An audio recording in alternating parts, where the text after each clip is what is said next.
welcome to my home. Today I'm going to give you my tips for selecting seeds for your spring-summer garden. But before we go there, I want to let you know I have other types of videos on my channel. I have easy to prepare recipes, product reviews, a variety of container gardening vegetable videos, as well as some meditation videos. So let's talk about my tips for selecting your seeds. Tip number one is make sure you're dealing with a reputable seed company. I find the best way of knowing if a seed company is reputable is to look at their homepage, see how long they've been in business, see what their mission statement is. Some seed growers are dedicated to growing organic seeds or heirloom seeds. So you have all that information to decide companies to select your seeds from. Now, if you're just starting out, this is the very first time you're gardening, I would suggest you not buy all your seeds at one company, because you may find out that you may have selected a seed company that's not very good at producing seeds. Now, most of the seeds that I've encountered at companies have been pretty good, and I have no complaints. I've bought seeds from the smaller, I call mom and pop seed companies, and I've bought them from larger companies, and I bought them from my local garden center. But as a first-time gardener, I think you need to kind of diversify and pick several companies to get your seeds from, which is very important. You need to know what zone you are in. So why does that matter?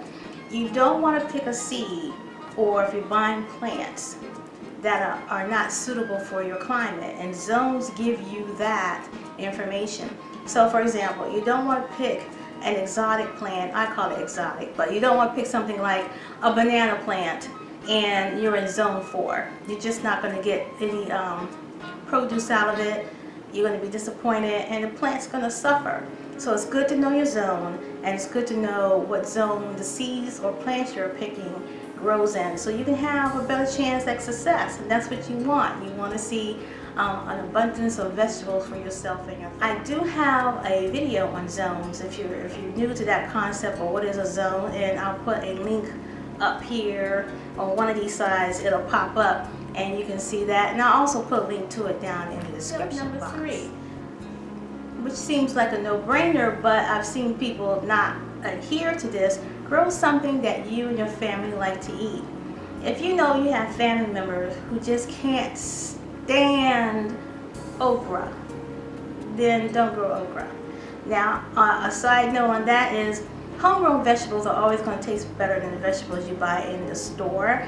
But again, okra, a lot of people don't like okra. I love okra. But don't waste your time and your precious container space growing something that no one's going to really enjoy if you know for a fact it can't stand that. How much time do you really have to dedicate to your container garden? Now, you may just want to do a summer garden, or you may just want to do a spring garden, or you may want to do a spring that kind of morphs into a summer as you transition your containers.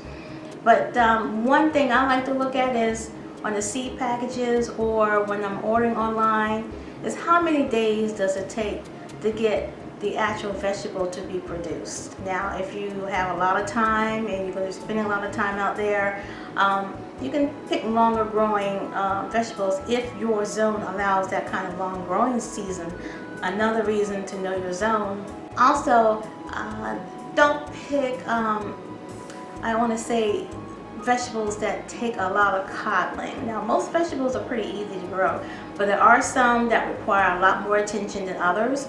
When you're ordering online, it will point out that certain things need to be done for certain plants, and you may want to stay away from those if you're not going to be in the garden for every day, for example. Also, depending on how much time you have to spend in the garden, you may not want to buy more than a couple of types of vegetables to grow. Maybe you're only going to grow cucumbers and basil, and that's fine. That's very satisfying. You don't have to have 20 containers to get satisfaction. The next consideration, which I think some people might not think about until they're actually into growing something, is the budget. Your budget is going to dictate how many seeds you're going to buy. It's going to dictate your containers you can buy, how much soil you can buy. So think about that when you're purchasing your seeds. You might, get excited and you purchase, 20 types of seeds, or you purchase, sometimes companies will have a variety pack and have like 20 or 30 different seeds in it. But if you know you're not going to be able to grow half those because of your budget, because you don't have money to buy all that soil and all those containers, you may want to steer clear of those variety packs unless you want them for future growing seasons. That's always possible, and you can keep your seeds for more than one season. Another tip that I have is check multiple dealers for pricing. For example, beefsteak tomatoes for 100 seeds at one store may be $5.95, but another store it may be $6.99. So that's one good thing about online shopping. It's easier to compare all the different companies and then compare it to the big box stores when you go into your local garden centers, so you can get the best deal for your seeds. And that's it. Those are my tips for how to select your seeds. I'll be putting out some other videos about getting your garden started this 2022. But that's it for now. If you like that video, hit the thumbs up like button and consider subscribing to my channel and hit the notification bell so you know when I've uploaded a new video. That's it for now. Bye-bye.